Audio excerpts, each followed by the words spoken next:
Welcome back to the Crownening. Crownening. This is episode 4. Yes. Okay, so welcome to this Called fourth. Act of God. Yes, this fourth episode of the Crownening. I am one of your hosts, Hannah. I'm here with Lauren. Say hi to the peoples.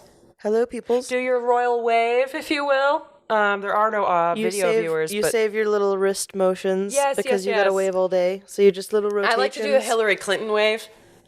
Where she like holds out her hand, just opens it up in a star formation, and just. I kind of do that too. Or like when I wave at my coworkers, I put my hand out and I'm like, It's so cute. and it'll be even if they're just a few feet away from me, I'll just kind of. Yeah, it's just a reminder that there are many ways to wave, but the royal family has chosen one. Just one. Excellent. Stable. Steady. Ready. Stable, steady, and ready. Yeah. Set, go. So Yes. in the last 3 episodes, Elizabeth has come up of age. Her father has died. She has assumed the throne. She got married. She had kids. And we have not. She has not been crowned yet, but she is the queen.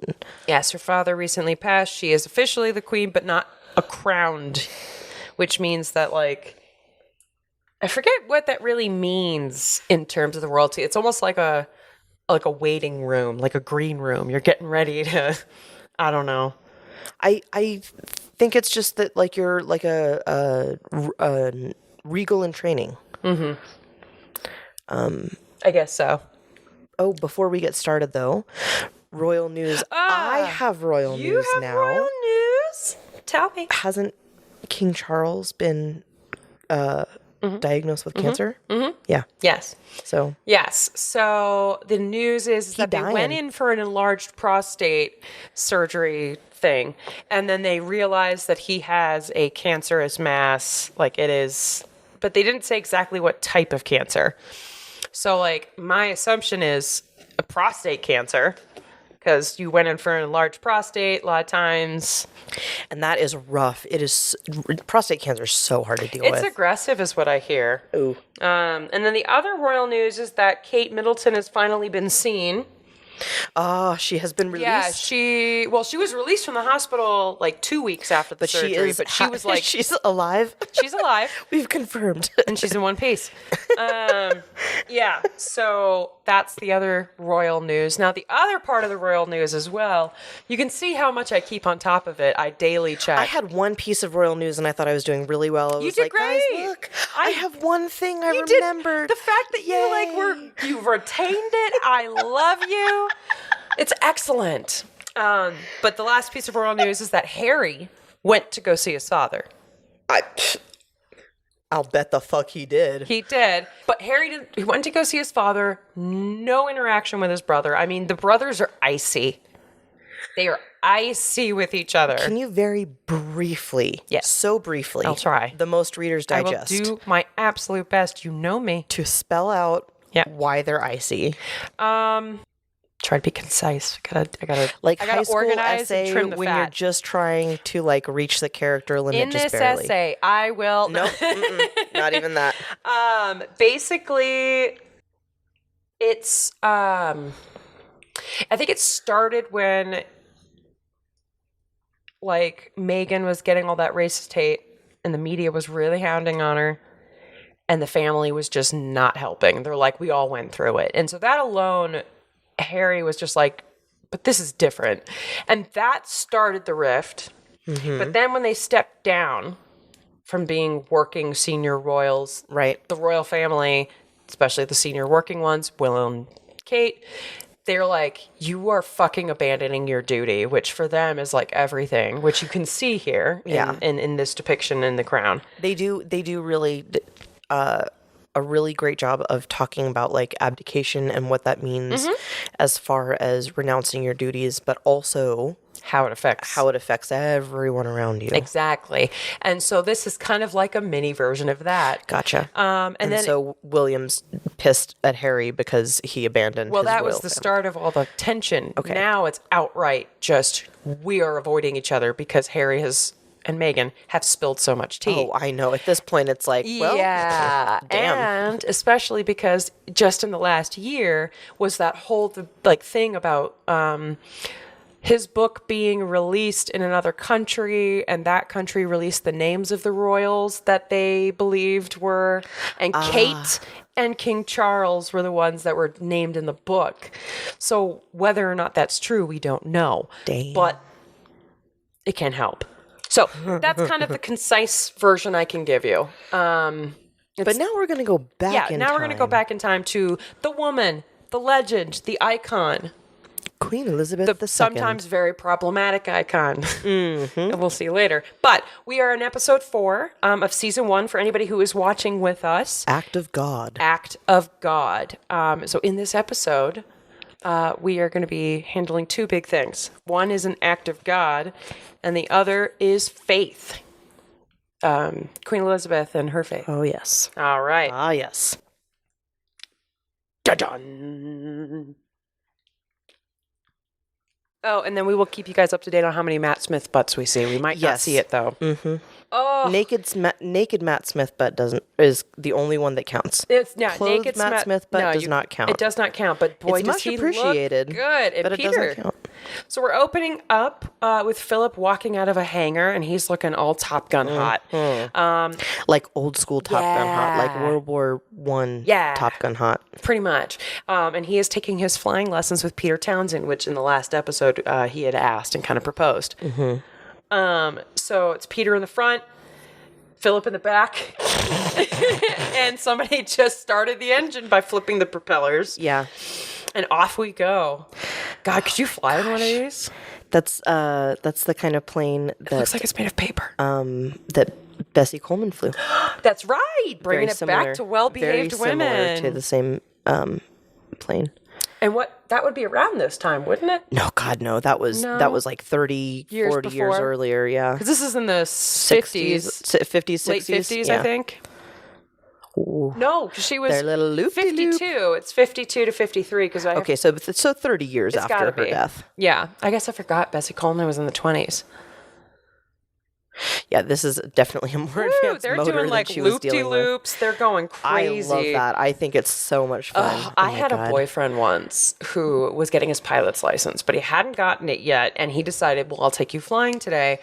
And it was like a super windy day. And they were like, really don't go up there. But he goes, whatever, we're going. And I had to white knuckle it. That's the kind of cockiness that gets you killed.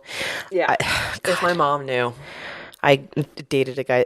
I've dated a few pilots, but one of them, we went like on this flight one day, and the clouds sit really low in Seattle, and so you can kind of go around them and like over them. And so he was in the middle of the sentence, and he's like, "Now, see, the reason you want to get your instrument rating is because on the other side of this cloud, there could probably be another plane that's flying right towards us, and we could crash midair if I were to fly right into this cloud." Yeah, and he says this as we're flying right into this cloud. Yeah. This would so scare they me let too. the engine cut. Yes. And they just are gliding in this beautiful fucking silence. It is silent. All you hear is a little bit of rushing. It's just like the full English countryside with their little trees and farming plots. Yeah. And they're just kind of, Peter and Phillip are just talking about how beautiful it is, how it's like heaven up here. Basically, they're just appreciating the flying. And they're literally just gliding and having a nice little conversation. Bro chat. Little bromance chat. Oh, they're talking about their war service. And Peter, I didn't realize, had apparently killed a few people in war, which I guess he was in war, but... So they're like, shouldn't we restart the thing? And he goes, well, we're too low, so we're going to do what's called a dead stick landing, which means they don't restart the engine. They just come in for a nice landing, and they're using their little, the wings and the tail fin to... a manual landing is what I would think of this as, Yep, just to kind of guide her in. All and then that's her at hand is you steering the plane and gravity doing the work. And I guess... Oh, and shit, and Philip's having a great time because Peter's like, okay, you want to do this next week? And he goes, what about tomorrow? A great time, yeah. Yeah. Philip's caught the bug. Well, it's so easy to catch, too. I can imagine. It's an adrenaline rush. It's got to be like rock climbing or... We open on a beautiful... Cloudy blue day. Yeah. Over England. Over pretty much right there in the center of England with the Big Ben. And somebody... They're doing a weather reading. They're reading some data. I love her outfit, by the way. Mm-hmm. Can I get a scarf and coat like that? She reads 2 or 3 different instruments, and she's taking readings, and she's kind of looking very confused. And she's like, she's "This storming doesn't off." seem." Yeah, so she's like, "This doesn't really seem to make sense." I'm gonna bring this to somebody. Here's the latest chart. What? Meteorological Office in the 4th of December, 1952. So the Meteorological Office is getting data that there's some weird shit going on with the weather in the air. And the dates are important here. So we're on the 4th of December here. 1952. Yeah. And we kind of open on this shot that, I'm sure is dramatized. They go from one room to the next, and it's increasingly important people reading all these things and it's going up the chain. Let me bring it to this guy. And the guy reads it, and he goes, well, now I got to bring it to this guy. So there's a growing crowd of very it's a mob. Concerned people. A meteorological mob that is now going to the head meteorologists. And he's like, you got to see this. You got to tell us what to do. So he's looking at it, and he's just saying, good God. He realizes it requires a warning. So the warning is for like a weather that's going to happen. So there's going to be this incredibly dense smog that will take over the area, and they can see it coming from the readings. And because of that, they're like, we need to send a warning to the people to kind of prepare. People need to know about this. Yeah. And so they say, okay, we'll send the word to Downing Street, and we're really lucky because now we've got a warning that it's coming. We got a heads up, we can send people away. All that science we did. Right. Yay. Yay science. We've got a heads up. Let's send it to the Prime Minister who's going to fix the problem. And so we go to the palace. I have to remember who this guy is. But we're back at the palace.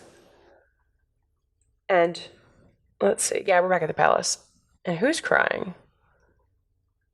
So this is, we're opening on Queen Mary, who is having a cigarette while her physician looks her over. Because that's advised. Mm-hmm. But they didn't know. I know. She's very old. Every episode we've had to remind me they didn't know.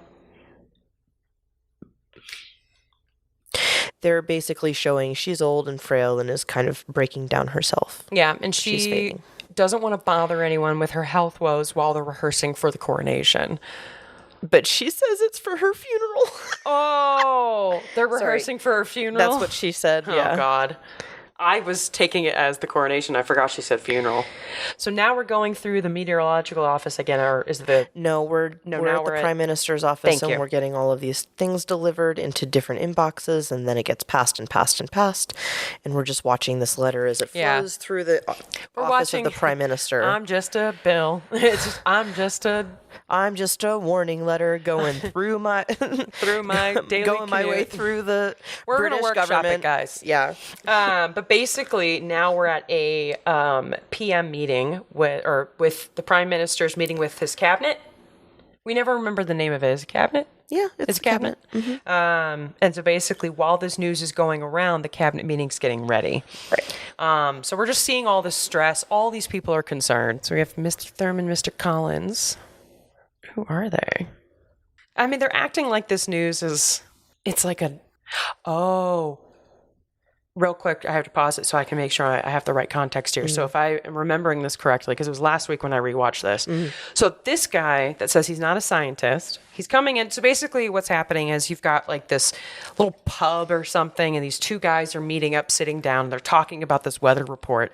I think this is the government official that received the measurements and the letter, and so he left the office of the Prime Minister. He goes to this pub and he gives this to a reporter, I think. Either a reporter or an official with the palace. Okay. We don't but he's leaking secrets. Is basically the he's concerned and he thinks it needs to get out, and he's leaking. He's like, we don't get an official, we don't get a report like this every day, we don't get one every month. It's a very rare it's gotta occurrence. Be serious. Something big is happening. Yes. Almost none of us get weather warnings. Yeah, like this has got to be serious if they're bringing it to us. So Denora has been mentioned in this report. Now, Denora, this nobody, they're just kind of, I guess they just mentioned Denora. Oh, it's a scandal. So there was this small town in America outside of Pittsburgh, and Or they had Philadelphia. this smog brought on. So Donora is a small mill town. It's outside of Philadelphia. Oh, Pittsburgh. You were Yeah, right. I did say it. Oh, shoot. So there was this freak anticyclone that basically inverted the atmosphere, and so they had this smog that kind of got brought down and Kept just down. stayed for days and days, and it ended up killing a bunch of people, and it was really devastating for the town And the economy. and the economy. It was really bad. Yeah. So they're saying, I guess they're equating it to this could be another Donora. Yeah, literally, like that's the same thing that happened at there is what's about to happen here, and Yeah. we have a heads up, so we should act on it. Isn't that great when you have a heads up? Like, maybe the Yay, pandemic and science. stuff. We had a heads up, and Let's act on it real soon. really tells you that your response to a crisis is really important. So it kind of like greenhouse affected itself in a way with smog. This happens a few times a year in Salt Lake. Really? They'll have days where just the smog is so bad and it literally inverts. Oh, wow. It's crazy. And it gets really bad in the winter. Oh, I bet. And it's supposed to be really bad for health, too. He's saying, like, that it's like the smog will trap a lot of pollution. It's bad for us to be breathing it in.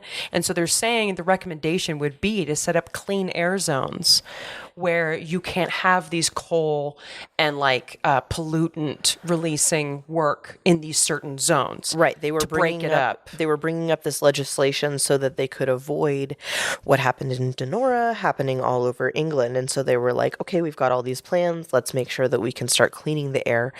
And Makes sense. they made this whole report that was like, here's the budget for what we would need to do to be able to set up these things. And the prime minister tossed it away and said it wasn't a priority. And now they're kind of looking at that going, oh, fuck. Yeah, like, hey, wait, this is important. Yeah. Yeah, and fucking Churchill is just like, meh. Just meh. How is that not a priority, Churchill? I don't get it. But I guess he's economy focused. So Mr. Attlee is asking if, like, they can prove that the prime minister told him that the Clean Air Project wasn't a priority. And he has minutes where it was discussed in a cabinet meeting and shows that it was disregarded. He said England needs to keep burning the coal irresponsibly this winter to show that we've got a solid economy. Yeah, it's a complete reckless disregard for a warning, for the science, for history repeating itself. And now they're saying, so Attlee is basically questioning why this guy is coming to him with this information, why a cabinet employee is coming to him with this. Yeah. And I guess he said he's read the Aeneid, what is the Aeneid? Mm-hmm. All right. Oh, it's the Trojan horse. Oh. You see what I know. And so the man is saying that he's serving the public. Okay, so the reason this comment is important is because they're having this conversation inside the Labour Party headquarters. This is a government nonpartisan employee who works at the Prime Minister's office. But basically, it's one party, Labour Party, who kind of wants to have a leg up against Churchill. They want him out. It is the governing party, but Mr. Attlee is the kind of the leader of the party, but he's not the prime minister. And he's saying, well, why are you a nonpartisan employee coming to you're choosing party, a side, like a essentially. partisan thing to tell me, why are you telling me this? Why are you telling our party this? And the guy's like, look, I don't care. I'm a government employee. I serve. Right. I'm serving the people. Yeah. Whichever government is in charge. Yeah. And this really concerns the people. And one side is just throwing it away. Mm-hmm. I'm a responsible citizen and it's my duty. And and we're going into a lot of this because it is the foundation for what happens later. Yeah. Is this exact moment where we're learning that Churchill doesn't see it as an issue. Stubborn ass. Yeah, he really Let's just not mince words there. He's a stubborn ass. He was great during war times. but not public health crisis times. Yeah. Mr. Atlee, this is a collection of hesitant, frightened old men unable to unseat a tyrannical, delusional, even older government. Quote of the episode. Literally. And does that sound potentially relevant to something that we're dealing with Ours today? is not a government. We've got a tyrannical dude. Yep. And one guy who's way too old to be president. And delusional old men in charge of it all. Yeah. Yeah. Yeah. Anyway, moving on. Great. Too heavy for the crown.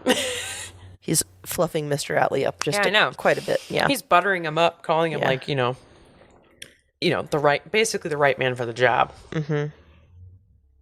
And basically this guy is so he's in the prime minister's office. He's an employee, but he's basically coming to Mr. Atlee and saying, look, you know that he's a delusional old man. I know he is a delusional old man. I think we can use this and the fact that he has repeatedly rejected our attempts to try and fix this problem before it becomes untenable. I think we can use this to our advantage, and I would think that you might do the same, where we can just maybe push Churchill out and we can get you back in. Put you right in there. I liked the government when you were in charge of it. I liked it when you were prime minister. He's kind of like, let's get back to older Let's get back to times. Some nice, like, forward-thinking... responsible, fact-based. Yeah. Yeah. Which, I can't argue with him here, only because we know that this is a real event that happened. This is one of the factual events. It's definitely an act of betrayal and, I think, treason. He's sharing state secrets, I think. Though. But, he's sharing it to another state employee, but he's not a state employee who's in power at the moment within the government. Yeah, I don't know if he has, if he's supposed to have access to that I don't know where Atlee's at right now, but this government employee is doing something that he knows he probably shouldn't. Right. And so Atlee is kind of also a little hesitant about the smog. And he is saying, look, you're coming to me with this huge accusation, and you're basically saying you're going to pit me to war against the Tories, because Atlee is on the Labour Party, and I take it Churchill and a lot of his cabinet are on the Tory. And he's like, I don't see any of this issue right now. The stars are still out. I can see clear into the sky. Yeah, what you're saying is entirely theoretical, and you want me to make major radical changes you want me to make the waves. Government for a nothing event that hasn't even occurred yet. Exactly. And so it's interesting, his response, because he hates Churchill.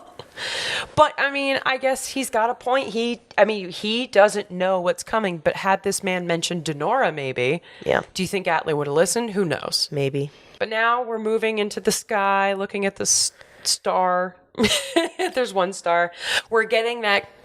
What is this song? Ooh, doo, doo, doo.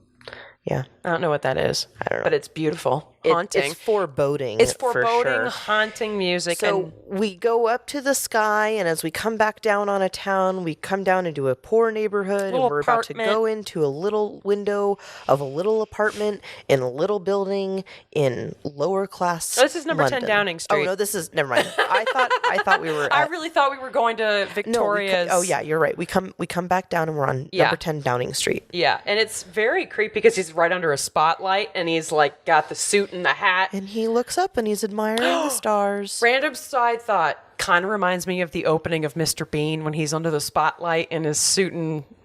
Do you know Mr. Bean? Yeah, I know. Come on. It just gave me a little moment of that.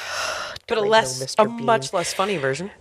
Guys, she said that with such curiosity, man. Her eyes got so... big. I was just checking. I don't know and assume everyone knows Mr. Bean. So genuine. I'm just making sure. Because I have to explain it to some of my coworkers. They're too young now. Oh my God, I know. That's the sad part is I have to choose Rat Race. my references very carefully. Do you know the movie Rat Race? Mr. Bean was in it. I know. Rowan Atkinson, so good. Yeah, he was the bad guy in it, right? Of its time. He was not a bad guy. He was just another doofus. Okay, then I forget what he was a bad guy in. I don't remember. But anyway, we're at number 10 Downing Street, and Churchill, I think, is coming home. Yes. Bam.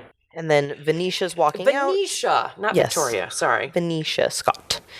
So she takes Mr. Churchill's book That he wrote. So she's going to take it home, have some nice evening reading. Anyway, so Churchill's coming in and he kicks her out. He's like, come on, get out of here. Yeah. Good night. She's like, I don't want him to see that I'm taking the book. She leaves. And she's, she walks home. She doesn't have a car. As is her pattern. So she's got to go through like a little tunnel way. Like we're seeing her commute. Yeah. Walking by her neighbors. She's really sweet. She's saying hi to them. I guess people were nice to their neighbors back then, maybe. We don't really Sometimes say hi to our neighbors. Still, it's crazy. I guess. But going up the stairs, and she's in her apartment building. She's in a lower cost area. They've got space heaters inside. And she's just cozied up reading. It looks like a lovely night. But her roommate has other plans. Her roommate is like, girl, why the fuck are you reading? I'm going out. Like, come out with me. Like, be young. Be fun. And she's like, I don't really care about going to like flash my ankles at dudes. I want to read a book with ideas. Only to have their unremarkability confirmed to us again. I forgot. That's another great quote from the episode. Can we take that back a few seconds? Yeah, okay, this let's is take great. this back. So basically, let's pause it. So yeah, the roommate comes in and she's like, you should come out with us. And Venetia's like, why would I even want to do this? We go out, we twinkle our little ankles, sitting at the bar, twinkling our ankles at every unremarkable young man in the room, then letting those men buy us drinks just for us to bring them home, only to have their unremarkability confirmed to us again. Boom! No thanks. Burn! Excellent quote. Love it again. So we kind of find out here. She's got a little brain crush on Mr. Churchill. So like right after the quote that you mentioned, the roommate's like, really? So then what are you going to do? And so she, Venetia, reading the Winston Churchill book, is like, spend the time in the company of someone actually remarkable. She's got a little grin on her face. She's got a crush on the church. Oh, she totally does. The churchinator. She's got a little brain crush on him. Yeah, a little brain crush. She's reading his words. She's very sweet about it. Now she works for the man. Little conflict of interest. So we also kind of see this little shot away as she's reading herself to sleep. And again, her brain's just really being turned on by Churchill's words. She's reading the book out loud, very enraptured by his youth and vigor. And then it turns into Winston's voice as he's reading to her. And then you see this little crack in the window, and there's a little bit of smog just coming in through that little crack in the window. Whisper of smog seeping through. You just kind of see the foggening. The foggening! Yes, this is the foggening. This is when the fog really starts to show itself, and it's descending. It's like that animation from The Prince of Egypt when the dark descends and spreads throughout Egypt. Beautifully animated, by the way. Oh my God, it's so good. I do love that movie. So now we have a page that says Day 1, December 6, 1952. So this is 2 days after they get the report, and they all wake up, and they're hearing the radio, and everybody's opening their curtains to smog. Yeah, and the radio guy is saying, London has been engulfed in a thick smog that nobody can see. We don't know when it's going to lift, so yeah, just hang out. And then Atlee's like, oh fuck. Shit. I can't see stars now, can I? Oh my God. Man, he was so sure of himself.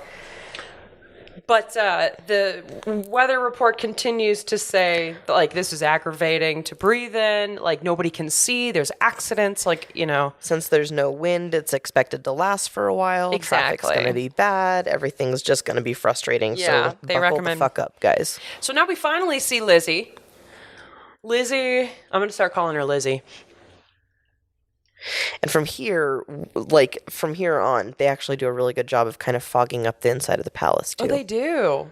Oh, yeah. It is. Are you noticing that? Yeah. I did not notice that in any of my rewatches, but that's a good point. Just have a small level of, like, fogginess throughout the whole everything. Yeah.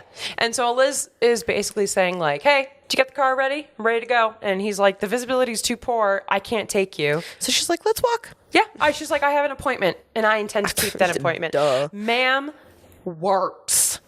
She is not going to let some health crisis stop her from making it to whatever appointment it was. Which is funny because then they cut to literally like her having a nice little stroll in the smog, and then behind her is a whole like just fucking huge convoy of cars and of soldiers and bodyguards and she's just all a of lady this stuff. walking. Yeah, but it's because she's a queen. Oh my god. Yep. But she's the so pragmatist. Practical. Yeah, I was just about to say, so practical. Girl, I can't drive, we're going to walk. I love it. Duh. And it's just like so foggy, but everybody's got a lantern, all these people, a car following her, and she's just a lady on a walk. Just going down the street, I think. The car is going like 3 miles an hour behind them all. Yeah. Because people literally only walk like 2 to 3 miles an hour. Everything is very hard to see. Yeah, and then we cut back to Queen Mary smoking a ciggy, and then putting it out the second she hears the door open. And then the maid comes in and goes, I saw that. Yeah. Or, sorry, that's the nurse. Whoever she is. I mean, she got caught. Mary got caught. And she takes away the ashtray. She's like, the queen's here. And we're going to take this out. So they take the moment. Can you pause this? Yes. So they take a moment to address what we've all kind of been... what we've mentioned. Fuck, this is so confusing. So Queen, and queen. She says, the nurse says, the queen is here, your majesty, or your highness, or whatever. And she said, which one? And she's like, what do you mean? She goes, which queen? There are 2. The young one. She goes, Queen Elizabeth. The queen. The queen. Yes. And then she goes, all right. And she goes, there's Queen Elizabeth, which is the queen. And then there's the queen mother, who is the queen mother. My daughter-in-law, Queen Elizabeth. And then I am Queen Mary. Yes. That makes there 3 queens. Yes. But I guess she's saying there's 2 other queens. Yeah. Oh, the queen. I thought you was all queens. I love that they say, I thought you was all.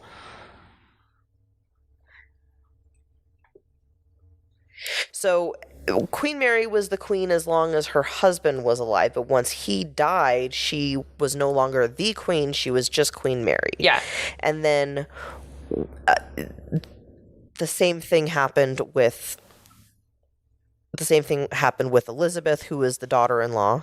Yeah. You can press play. Yeah. So basically there's the queen, and then there's just queen.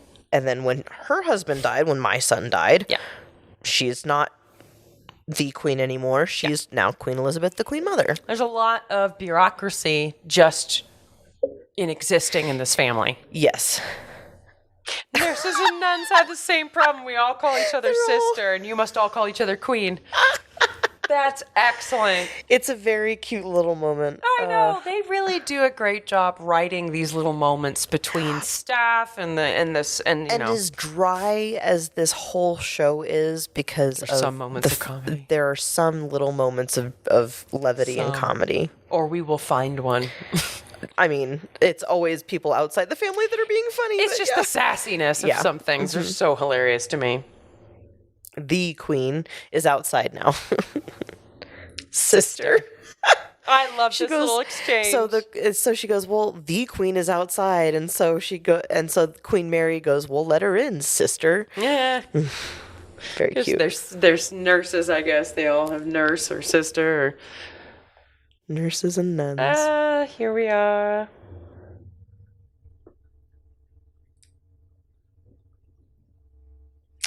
All right. So Elizabeth and Mary, the queens, they're exchanging pleasantries. She's so sassy. Death by lung disease? No, it's death by bad conversation. All right. So Liz has a question for Queen Mary. Something they want to talk about. And of course, Mary lights up a ciggy. Shoot. And then she lights up a cigarette. But this is, I guess, with a faith question. So this is an interesting scene that we're kind of opening on. So Elizabeth is sitting with her grandmother, and she pulls out a letter, and she said, I was listening to the radio this morning, and they were talking about this fog, and they said it was an act of God. And in the letter that you sent me, it said, loyalty to the ideal you have inherited is your duty above everything else, because the calling comes from the highest source. from God himself. Do you really believe that Our our calling is of God? And Queen Mary says, yes, monarchy is God's sacred mission to grace and dignify the earth. Okay, ma'am. I have questions about that. Okay. No, I just mean Mary. Yeah, Fuck off with that. So to give ordinary people an idea to strive towards, an example of nobility and duty to raise them in their wretched lives. Monarchy is a calling from God. It's why you're crowned in an abbey, not a government building. Why you're anointed and not appointed. It's an archbishop that puts the crown on your head, not a minister or public servant. You're only answerable to God in your duty, not to the public. So Elizabeth she's been listening to this, and she says, it's interesting that you say that, because in another view, Philip's view, that church and state should be separated, and if God has servants on the earth, they should be priests, not kings. And he believes that the queen should be essentially a public servant, right? Mm-hmm. And he obviously has a little bit of trauma because his own family was destroyed by another monarchy. And basically she's saying, yeah, but his royalty was destroyed because it was so young. But our lineage goes way back. William the Conqueror, Henry VIII. It's the Church of England, not the Church of Denmark, not the Church of Greece. And you are the head of it. And she treats it like a lecture, you know? Mm-hmm. Basically, Atlee is being told that it's going to get worse before it gets better. And he's saying, I know you'd have me give a vote of no confidence to Winston to get him out of there, but he needs to be given a chance to deal with this situation before we kick him out. We're seeing Venetia Scott come in. Basically, we're seeing kind of the effects of this smog take hold. It's not really killing people quite yet, but it's getting bad, and we can barely see little lanterns here and there. She's hacking into a handkerchief on the way home. Exactly. Gets back to her apartment building. She's coming in and... Oh, she's at 10 Downing Street. Oh, she's not. She's at the office. My bad. I thought I saw like a hallway with I mistook it for her apartment. Yeah, there's barely anyone at 10 Downing Street. Nobody made it to the office because of the smog. That makes so much more sense. Yeah. So she's looking for Winston. He's not here, I don't think. She seems bummed. And now she's like, well... So for a second there, she's kind of like, well, I don't think he's in. And she's just like around his office quarters. Mm-hmm. So now she's like, well, there's a young picture of him. Hey. And then he's like, Venetia. And she's like, oh, God. So like a cartoon, her papers scatter everywhere. Yeah. I don't think he was expecting her to get in, but he's praising her like, you did very well to get here. Most people didn't make it. Yeah, that was definitely a little comedy moment they wrote in. Yeah, half the staff didn't make it, so he's like, good on you for making it. And she's like, just trying to cross the road. You're taking your own life into your hands exactly. because cars are going to come not see you. Yeah, why are people even driving still? It's crazy. Yeah, so it seems that Winston's attitude is just get in there, get the job done. So he's happy she's there. And she's kind of asking, well, what's my personal contribution, which... This is like, a very flirty line, too. Yeah. This is a very flirty line because she is referencing something that she has read in his book. The night before when she was having her own little reading time. Yes, right? Exactly. They were talking about what your personal contribution to a cause is or whatever. And so she asks what her personal contribution is. Kind of going, hint, hint, I read your book. Yeah, it's a cute little thing. She's a great little character. She's got a brain crush on him. Yeah. I know. And you root for her, but girl, don't actually try anything here. Yeah, anyway. So help me break it. So she said, what's my personal contribution? All right, so she's about to ask, and he doesn't really pick up on it. You improve the quality of life for all that deal with you.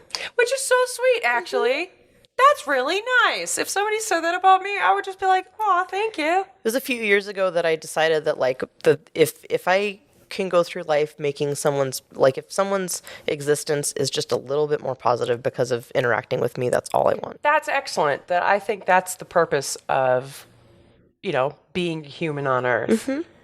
Is hopefully to improve upon the Earth. We're having a struggle. But improve on the quality of life of the people around you. Even just in your own neck of the woods. Yep.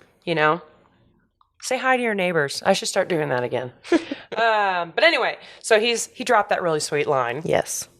And an ornament, a flower. Oh my That's God. what she took from that? Come on. So dramatic. She's like, you were a published writer at my age. You were posted to, you were important, basically. Yeah. And he's like, who said all that? And she goes, I read your biography. Oh my God. Yeah, by the way. Goes, you asked me to engage in a relationship with a man of my age. Yeah. Which means, and then she says that she read his book. Yeah. And he laughs. He thinks it's adorable, but that's not what he had in mind. Now she starts quoting that very... This poor girl. Inspiring. Yeah. This inspiring quote from his book, telling the young people to go out there, find your purpose. People need the youth looking forward, He's essentially. like, don't stop reading this to me. Yeah, and he looks very overwhelmed by the fact that she's so taken with his work and him, and said he was 24 when he wrote that. And she's basically like, when you were 24 and you read all this, you were just so passionate, and it was completely remarkable. He's looking, the way he looks at her. And very overwhelmed. Super overwhelmed. Touched, eyes big. Inspired. His sparkling eyes, all of that. Probably like, yeah, I did used to be all passion and fire. You saw that in me. You saw that in all of that in my writing. In my writing, he says, that young you found man. something you liked in that young man. Yeah. And she did. She says she did. And Very he flirtatious. is just so touched, and also I think a little worried. But I think he is also mourning the fact that he's aged. Oh, definitely. I think that was like slightly flirty, slightly sad. Very sad. Slightly flirty, very sad for sure. Yeah. So it's the next day. She's waking up at the crack of possibly dawn. Everyone's opening up their curtains, and once again... Smog. Good morning. Desolation of smog. Pretty much. Day 2, December 7th, 1952. And it is now equated to serious fog. It is emergency services are struggling to get to people. Yeah. Yeah, everything across the nation is feeling this. Resources are getting overwhelmed. It's getting bad, basically. Oh my God, they're using flares in the streets to guide cars. Yeah. And now the prime minister is being blamed. Said he's facing criticism for his negligence in this situation. Basically. And of course, selfish fucking Phillip is at the airport just pitching a little sad fit about the fact that he can't go flying anymore. I can't go flying. I can't hang You out just with kind of my see him best kick his friend. little foot like, meh. I can't go flying. He walks out of his office with sadness. Oh my God. All right, I realize I can pause and start with the headphone. Just click. Oh, cool. So now the Venetia in her apartment is trying to cover that crack we saw in the window because it's getting into the apartment. And while she's doing this, she hears her roommate hacking up a lung in her room. Yeah. Uh-oh. Ominous coughing. Literally. Yes. And basically they're like, oh, we got to get you to the hospital. And Venetia's got a brain and says, let's go to the hospital. yeah. And her roommate's like, no, it's fine. It's fine. Girl, it is not fine. Girl. All right, so now we're back at the palace, and somebody showed up. Oh, Winston's here for his weekly meeting. And he wants to open up with the unrest in Egypt. And Elizabeth's just kind of sitting there like, He's talking about international relations and Yes. policies and shit. And basically, Egypt. she's looking at him with this confused look on her face like, what are you even talking about? Which is actually very interesting, because we said we'd be a little bit of a spoily podcast, right? Okay, so we're going to get a little spoily here, because what's so hilarious to me is that Winston got a heads up on the smog, right? And he said, it's not important right now. Right. Because he was dealing with whatever he thought was more important. Right.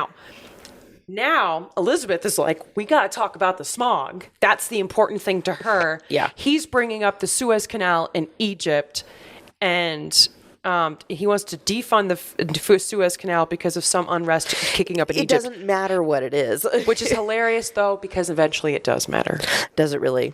You remember after Winston, spoilies, dies. Eventually... who was the other guy that we were talking about who went to go talk to the king about asking Winston to step down? Anthony ends up being PM. Mm-hmm. Do you remember that his big bad is Nasser in Egypt? Oh, yeah. And a big contention is the Suez Canal. Damn. Okay. And it's so funny. I'm just picking this up for the first time. This is my third rewatch through the majority, at least the first season. That's interesting, because I literally was like, oh, that part of it doesn't matter. We needed to be talking about and this. it is totally it true, really does. I'm That's sitting crazy. Here, you heard me. I'm like, Winston, we're talking about Egypt. And then it hit me right there. I was like, oh, fuck. But we do end up talking about Egypt later, and it's exactly this shit. Interesting. So, very interesting. Okay. But back to the point of this episode is the smog. And Elizabeth's sitting here going, you're talking about Egypt. You just see it on her face. Claire Foy did a great job. Her eyebrows look so concerned. All right. Oh, I'm not going to touch the screen because it gets oily. Checkers. Where's Checkers? I have no idea. So she asks, she's like, what's the latest information on the weather? Yeah. And he goes, come on, it's fog. It'll lift. It'll be fine. It's so hilarious because I keep saying it's hilarious. It's not. It's scary, but it's also like what people say about like the opposite, the global climate change deniers are just like, it's weather.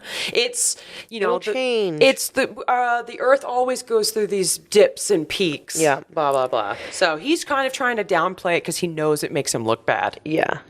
And she's like, I kind of wanted something a little more scientific. And he goes, all right, well, I'll get a barometric report in your box tomorrow. But when he says isobars and isohumes, and I'm like, he doesn't even know the term.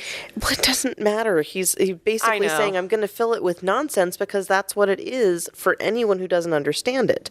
Yeah. And now he's like, well, why don't we talk about... Not designed to understand that. I understand war and defeating fascism. Yeah. And he's like, it's not important. This is more important. It's like, but this is the health and safety of your people. Of your people in your country. Exactly. Baying for blood. Basically, he's getting mad at the media for coming after him, and he's really not answering her questions. Basically, he's saying, like, it is overblown, and your concerns are really not valid, and you shouldn't be reacting the way that you're reacting, and it's weather. It's gonna pass.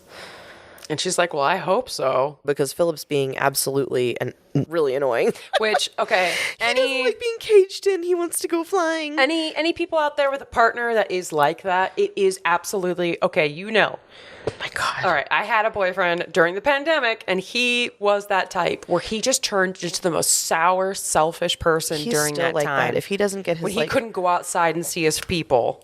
Yeah, literally. And Gary doesn't even go anywhere important. He just, he'll go on drives, and it doesn't matter where, and it doesn't matter what he's doing. Right. And I can understand a change of scenery, but it's like they'll take it out on the people around them if they don't get to do it, and it's just... so frustrating. Mm-hmm. So I can understand where she's coming, where she's like, I just really need him to stop being in a bad mood, so I hope you're fucking right. I know, right? Yeah. She was like, he really wanted to fly, and Winston goes, fly where? Just learning how to fly. Well, whatever for. Yeah. Other people can fly him places. Like, why does he need to fly? And she's like, he's head of the Air Force now, so he kind of wants to learn to be relevant. Yeah. And he's like, well, he can't do that. And she goes, well, I don't understand why I can't. It's a private matter. And he's like, it's not private. Mm-hmm. He's the father of the next king of England. Yeah. So now Winston's all up in arms about Philip flying.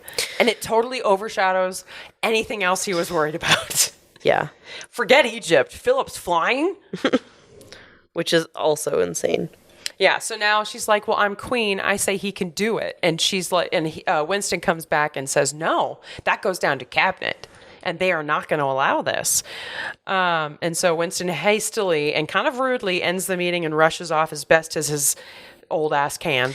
And he's like, until next week, and like leaves. And so since we talk spoilers, this is literally going to be the thing that he obsesses over the rest of the episode, while everyone around him is trying to figure out what is going on with this smog and how to fix it, and trying to communicate with him the severity of the issue. And he's will like, not talk about Phillip wants to be a pilot. I know. No. And it's just like yet another thing where it kind of shows that, he's probably a bit... It's time for him to go. It's time for him to go. Yeah, I don't want to say he's too old, but he's definitely too old. It's not even that. I just think he just does not have his priorities straight as prime minister right now. Yeah, he's that not is absolutely focused. True. Not focused. He's not focused at all. Yeah. All right. So he leaves. She's like, "What the fuck just happened here?" and Winston's bitching about it, and then the next day, day 3. Smog. And it is December 8th, 1952, I believe. Yep. So this is 4 days after the report came out. Yeah. And it is choking, eye-watering fog now. And it has gotten worse. Thick. Oh, I shouldn't have gone thick. And now they're calling it a poisonous sulfur dioxide. So at this point, nobody's supposed to even get into contact with this smog. Nobody's outside. Venetia's at home. It's dusty as hell in her apartment now because that rag in the crack is not doing a good enough job. No. Now her roommate is dying. Like legit dying. So she's like, you know what? We're going to the hospital. I'm not listening to you anymore, you dumb bitch. Let's go. So they're going to do the best they can to get her out there. But like, oh my God, this girl got sick overnight. Well, sicker, yeah. And this is this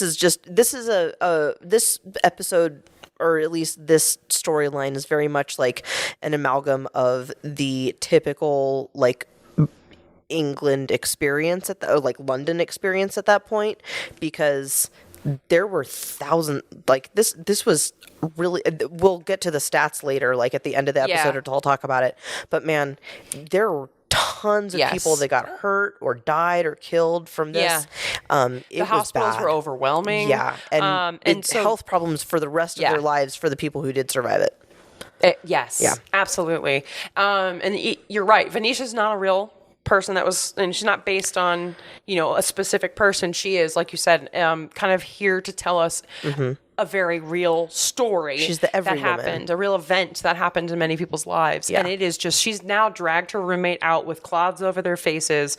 Everybody's in the streets, either going to the hospital and coughing and just hacking their way there because they can't breathe. And they're all kind of bumping into each other because nobody can see anything. They're breathing in sulfur. Yeah.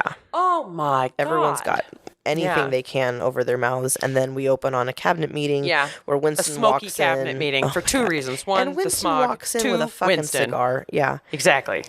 Everyone's coughing. And he's coming in with a fucking cigar. So he opened the cabinet meeting with what? Phillip and his flying? Did we open? No, let's go back. I think they're trying to deal with the thing now.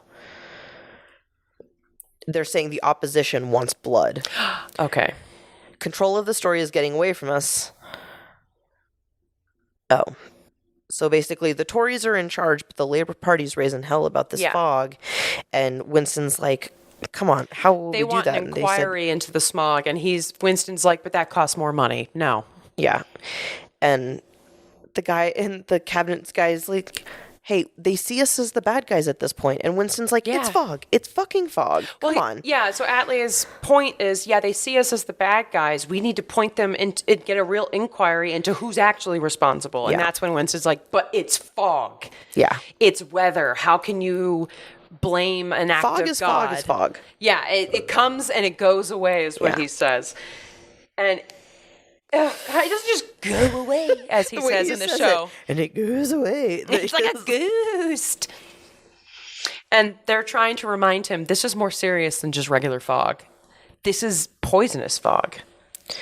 He's trying, the guy's trying to tell him, like, hey, there's already been a number of accidents that have really affected things here in London, and you're not taking any of this into account. And how can you deny it? The hospitals are filling up, and it's poisonous sulfur dioxide. We're it's actively not poisoning our fog. people by not dealing with this. Yeah, and it's proving from the chemical compound of the fog that it's not just fog.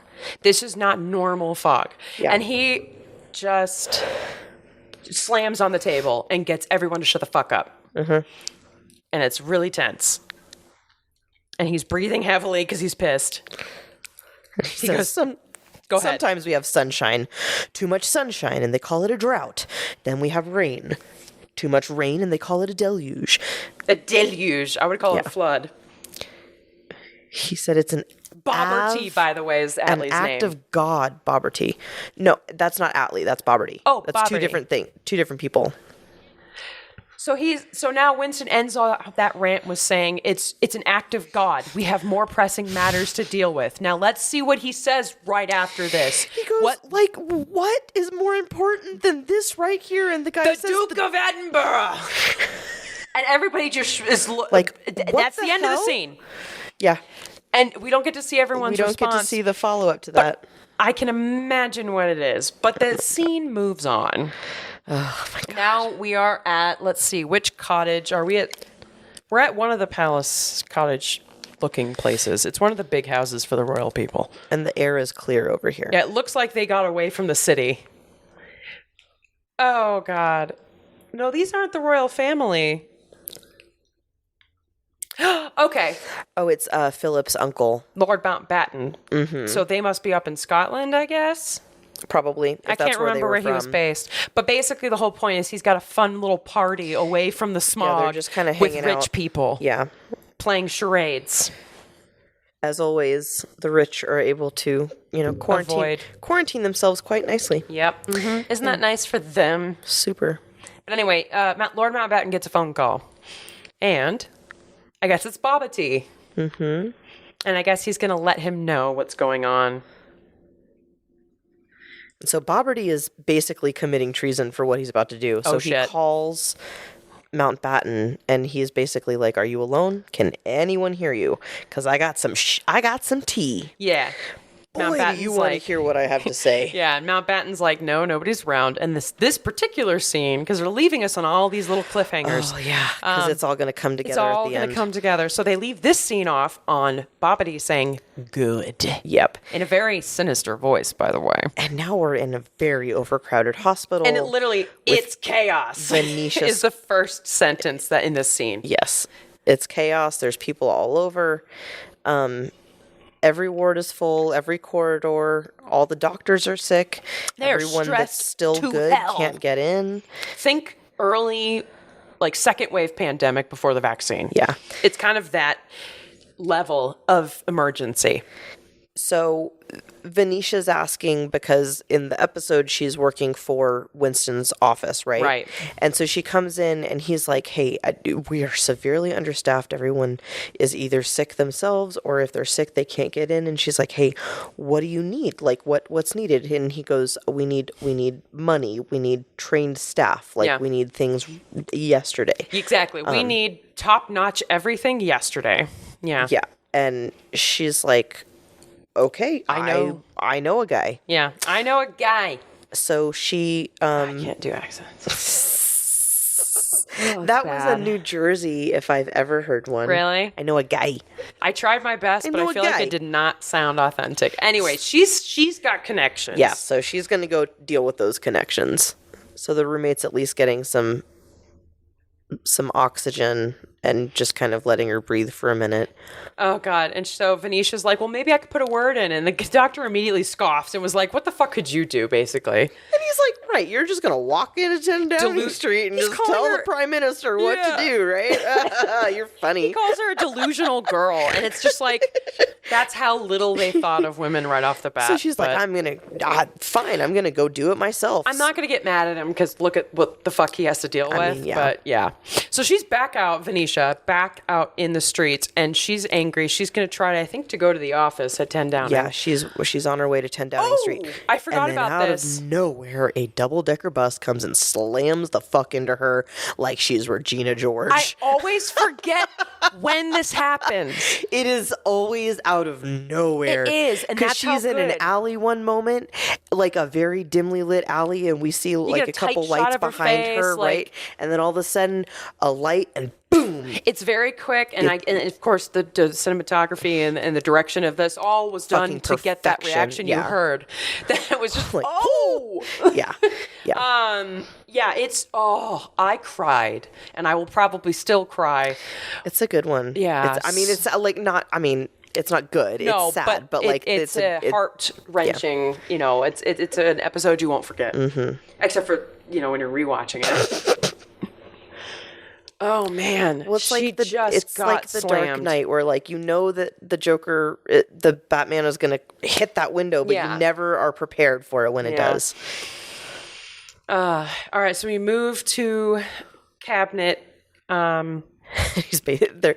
Is this that meteorology guy? No, he's another Cabinet guy who got. He works at 10 Downing Street. Okay. He has heard the Prime Minister talking shit about Atlee for a long time. Of course. And so basically he's like, hey, look, there is a very slim majority, but if you called a vote of no confidence, you could topple him so easily. You could get it. And Atlee's still like, nah, I don't want to do that. And so this guy, in an effort to try and really get a fire lit under Atlee's ass. Get angry. He's like, all right, you know what? Do you know what he calls you in private when you're not there? A sheep in sheep's clothing. And now he's like, well, maybe you turn that nickname around. Show him you're not. Fine. Hey! And Atlee's on board now. That little high school teasing. Fine. That tiny. Yeah. So do it, bitch. Yeah, exactly. Do it, all right, bitch. Fine. Come on, let's man. do it. Okay, all right, let's fine. go. I'm Let's not a go. pussy. Let's go. Let's go. Yeah, it was a little bit of that, but very British. So it was all very quiet, but also very inspiring. Well, the music kind of gave it a little inspirational boost. Mm-hmm. But anyway, you see two men walking now out from the palace. It's the guys who are the valet, but you could barely tell there's a car there. Yeah. But they're basically going to pick somebody up at the front gates of the palace. Right. And the smog is very, very thick at this point. The smog is thick. But they're bringing a red box to the Queen. That's who it was. So it was coming from Cabinet, dropping off a red box. She's stressed. We see her with the box. Love her little bracelet watch, by the way. Mm-hmm. And Philip, she's trying to do work, man. And Philip's just whistling around in the background, and she's so annoyed. This is why she wants the air to clear. Yeah. Get him out of the house. Get him out. So he can go flying. I cannot deal. And he's like, well, I'd be happy to talk about flying with you, but you're not doing shit. She's like, he goes, well, we could trade information. Like, you could give me some cabinet meetings and I could give you some flight ratios. Yeah, it's like, I really want your flight ratios. Basically, Elizabeth is just like, look, I do not want to hear your facts and figures. You don't need to hear about my stuff. And he's like, fine. She goes, good. Then he starts reading a flying book out loud. He gives her about 2 seconds of silence before he starts reading from his book out loud. About she's got like her fucking pile of state papers. Oh, and she gives him a death glare. It's just like when your partner has a new hobby and it's all they'll talk about. And that's pretty much what he's dealing with. That's how Gary feels about me talking about this. Oh, does he? Yeah. Well, that's how I felt about Evan talking about rock climbing the way he would. It's like, I get it in little bits and here and there, but like all the time. Well, that's also like, that's kind of my ADHD coming out. Is it like when I get interested in something, like that's all I can think about for a little while. I obsess over it for a bit. I don't think it's a bad thing.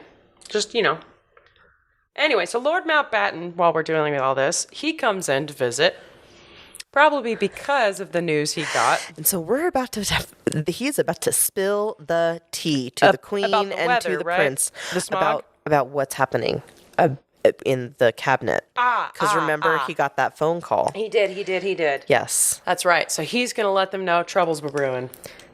And Philip's like, is this a meeting with Elizabeth, the niece and wife, or Elizabeth the Queen?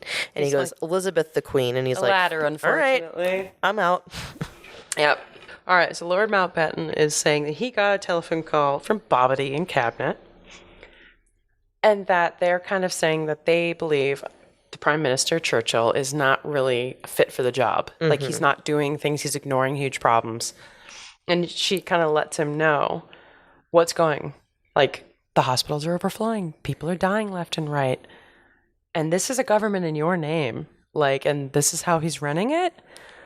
So maybe, and he said the opposition now wants to call a vote of no confidence. Exactly. So I think it might be time for you to speak out about the fact that maybe you should bring Churchill in here. Maybe set him straight. Retire him. Yeah.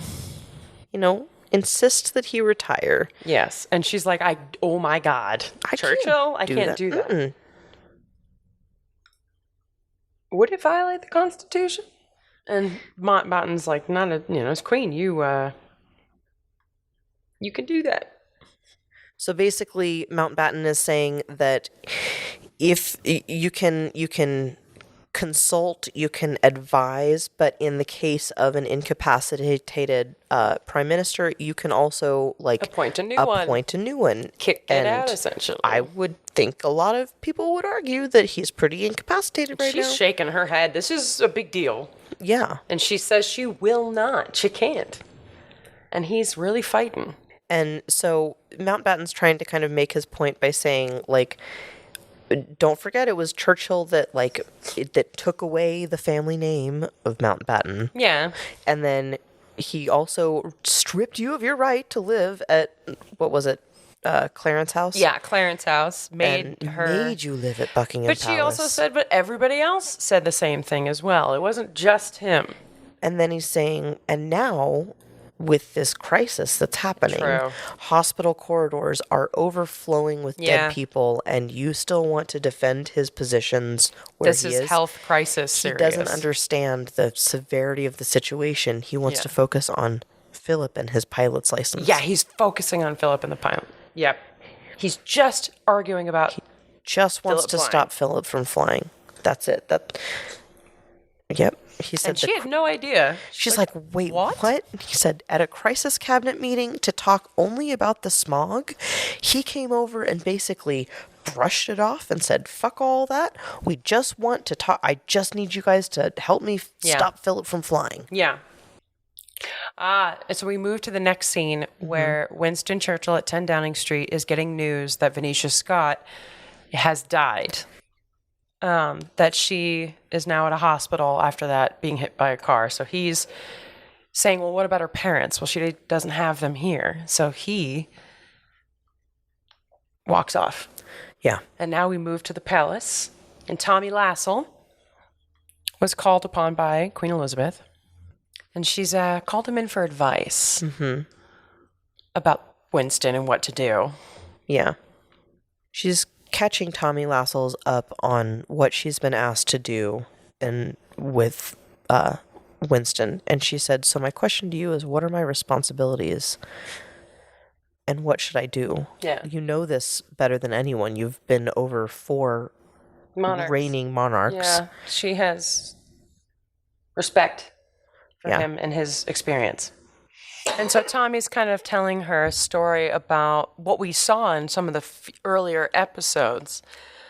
And because she's asking, what should I do? And he says there was a situation, exactly the same situation, where somebody came, asked your father to intercede and to ask Churchill to step down. And your father, being a stickler for convention and tradition, like his father before him, did not do that. Yeah. He left it up to the people. He said it wasn't his place. And so then Elizabeth thinks, oh, well, that's my that's answer. the end of it. Cool. But then Tommy says, well, hold on, but it didn't really turn out right. Your father didn't do anything, and here we are. And you are your own monarch. And he reminds her that the stakes are a little higher this time. He said the situation's very different from the last time they did this, and it's a very different, it's a different situation, it's a different reigning sovereign. Yeah, and the stakes are health crisis versus, I forget what the situation at hand was back then. Some political something. Yeah. But this is literally life and death at this point. So we're back in the streets, and it looks like Churchill is walking to the hospital. He's making his way to, I think, go check on Venetia. And he's now seeing firsthand what the crisis is with this. It's not just fucking fog. Yeah. Oh God, it's crowded. And yeah, this shot is very good. It's a very shocked Pikachu face by Winston. He's like, what? It doesn't deal with smog. Smog starts killing people. What?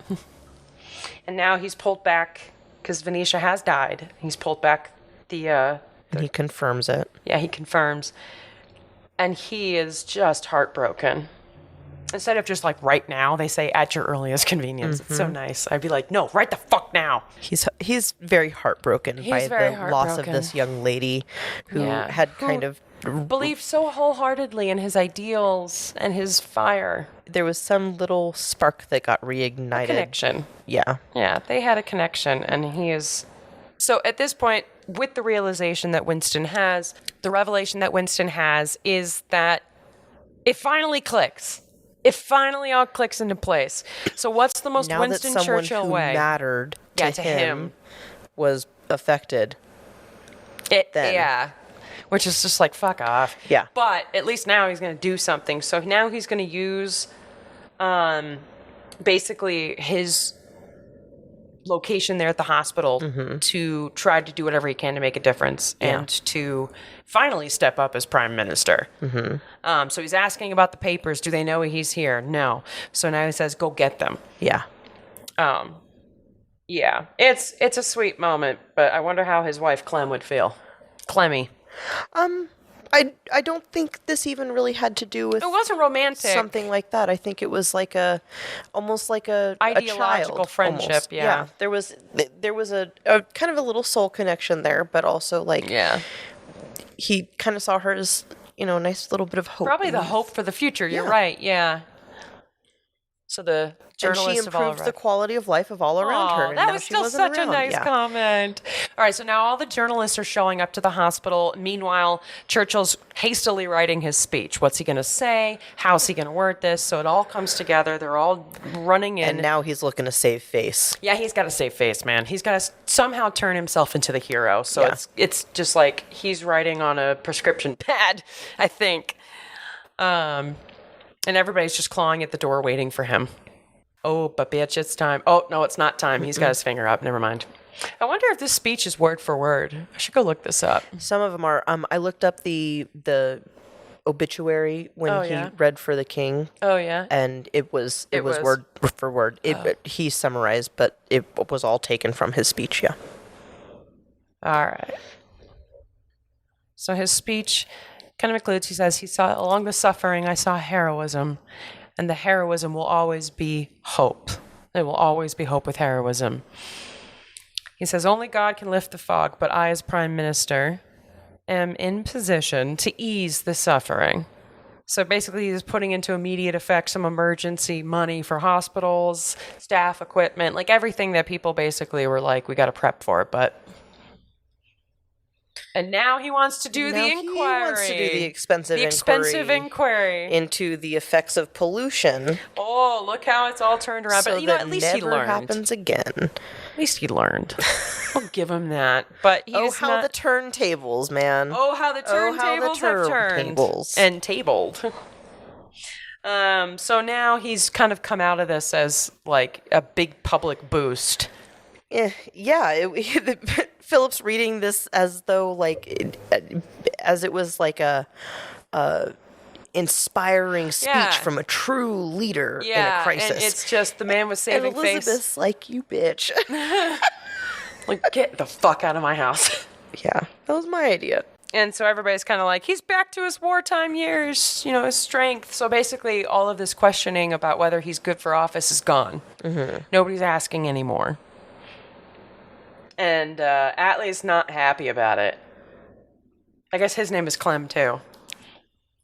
Which is so funny because that's his wife's name. And we're back to the ominous opera music.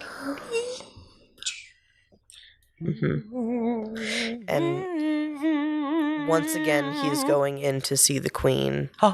And Winston feels a very ominous weight on his shoulders as he walks in. It's just like, God damn, what do we do now? He's waiting at like a dog at a race, just waiting. And Elizabeth is preparing herself mentally before she goes into this meeting. I think she's also making him wait a little bit. And then she sees the sun come out. The sun is peeking through the fog, the smog. And it's moving. God is lifting the smog, which I don't know what stopped it.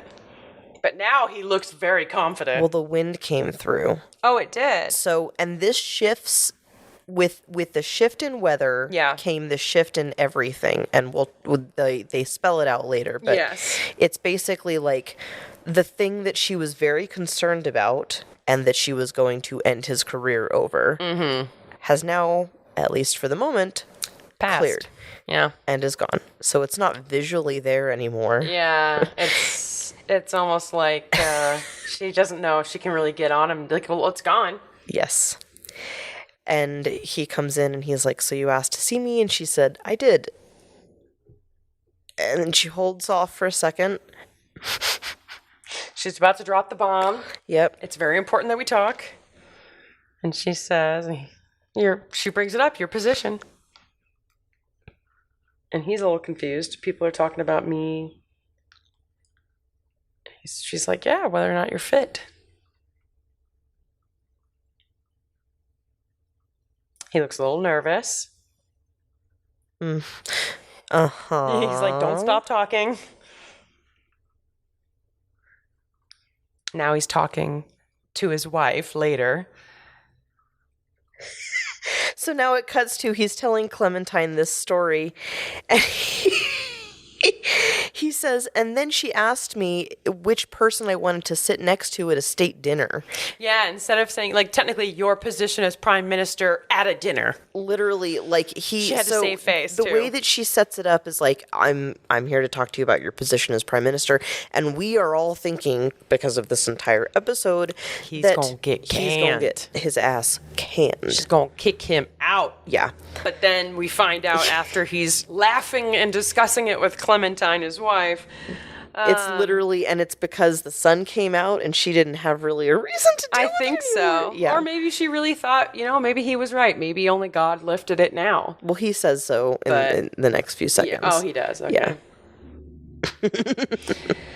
He's like so confident he knew what she was thinking. So he's saying she called me in there to rake me over the coals for the way that I handled the coal thing. Yeah. But then right as I walked in, the smog lifted, and she had to make a decision right there in the room because I was already there. And he said I could see the wheels turning, and then without so much as a flicker, she switched tack, and we went on to the state dinner discussion. Yeah. Now he's saying that she's very clever for that, and even calls her a little ingenious. Ingenious. And Clem's like, well, why? And it disarmed him. And he's like, honestly, it caught me by surprise. It made me switch tracks, too. So then he goes, but then it made me kind of switch my approach. And then we cut to the Queen telling Queen Mary, well, now Philip's going to be able to learn to fly. Yeah. It was a very strange little agreement we came to. Excellent. Yeah. What if she had to, so she's asking Queen Mary, well, what if the fog didn't lift and I had to fire him? Well, it wasn't even what if she had to fire him. What if Churchill had still been in power and the fog had lifted or had not lifted and all of these things had continued to happen? Mm-hmm. Like, I didn't do anything. And she's asking Queen Mary basically, how can I possibly do nothing? As a queen, shouldn't I have to do something when there is a crisis like this? And Queen Mary is like, well, sometimes to do nothing is the absolute hardest thing to do of all. Mm-hmm. Because you are not a decision maker, you are a figurehead. The less you say or feel, the better. Elizabeth's starting to see kind of the loss of herself into the title of the queen. Yeah, there's only so much she can actually do. Because Elizabeth as a human has opinions about how things should go. but Elizabeth as the queen is a figurehead who cannot show partiality in any way. And we're starting to see that weigh on her. Yeah. As she feels like she's disappearing into that. And then it cuts to Phillip and Townsend. Yep, back in a gets to plane. go flying again. Which I think is a very, like, weird way to end the episode, is the clear skies, they're flying off into the distance, and they're not even, it's like it never happened. They're just going to have a nice day in the air. So it ends up saying the Great Smog lasted from 5th to 9th December 1952. A report shortly afterwards estimated that between 3,500 to 4,000 people died as a result, which is a ton of people. Oh my God. More recent scientific analysis puts the mortality rate as high as 12,000. The Clean Air Act of 1956 was enacted to avoid a repeat of the 1952 smog Crisis, yeah. crisis. That is And that's the crazy episode. end to this episode. Yes. Whoa. But yes, that is intense. Wow. Put these away. What a great story. The way that they tell these events, and obviously, you know, like we remind people, it is a historical Fiction, but definitely based very closely off historical events. Yeah, and I think they tried to use as much like recorded information as they could, specifically for that reason. But how do you even you are a person that likes to act. You have opinions on things, and if you see something going on, you want to take an action. I'm the same way. How do you not take an action on it? Yeah, I mean, when you see that kind of suffering, there needs to be action if you're in a position of political or community power. But that was kind of the issue, was that she wasn't in political power. She was in a position of church power. But how do you, you're supposed to operate hand in hand, church and state. Mm-hmm. But how do you assert an authority of God over this thing? Yeah. But that was good. Yeah, that was episode 4, Act of God. Any last thoughts? I think it's interesting that we're starting to see these decisions. I mentioned this earlier, but I think it's interesting. We're starting to see these decisions weigh on her. And the decision to... And the fact that it's not a decision at all. It's like this thing that is forced on you is impartiality and a lack of action. And it's really weighing on her as someone who... this girl was in the military. She was a mechanic. She has opinions. She's got stuff that she's got to do. She has opinions on things as a well-informed person can be.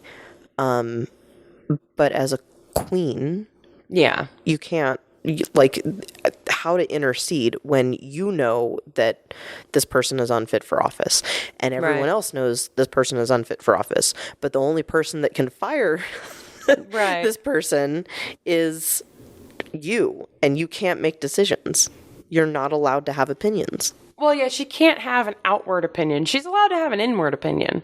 But yeah, she can't have an outward opinion. She can't talk about it with a bunch of different people. And it would be she's only got a few people she can go to for advice. Mm-hmm. And it's also that she respects this man too. Yeah. Her father loved him like a friend and a brother. I mean, I think that was the other big issue, was that it's just like, how is, I think emotionally, and the human side of Elizabeth was having a hard time doing that, but she realized the queen side of her had to. And it would be seen as a wildly political move to kick him out in the middle of this crisis, because the next person would be, I think, like the Labour Party. I think it would switch the parties in power if she did that. I can't confirm that, so don't. Yeah, we don't know, but for sure. it would shift the power significantly no matter what happened if he was gone. Right. It would just be a lot of chaos, I think. Even more chaos on top of other chaos. And now that the fog is lifted, it's like there's no need for that chaos anymore. Yeah, all this fuss over nothing, even though it wasn't nothing. It was nothing, but it was fortunately it went the way that, Winston said in this show, at least. I don't know if that's actually what happened, but... I think it did kind of lift before they could really do anything to fix it. I guess that basically does make a lot of sense. It's like, well, it just moved on its own, but that's not how we should have fixed it. Yeah, which is why. But then, because it had passed, it took them another 4 years before they were able to approve an act to fix what happened. Which, I mean, that's government. Holy cow! That's trying to get a bunch time. of people to do a job together. It's like herding cats. Yeah. Sometimes you just need a more streamlined route. So, the very British way. Nothing got done then, and it took another 4 years until something did get done. Yeah. But let's see what else gets done in our next episode next time. Episode 5, entitled Smoke and Mirrors. So I'm thinking, well, I know what it's about. It's about the coronation.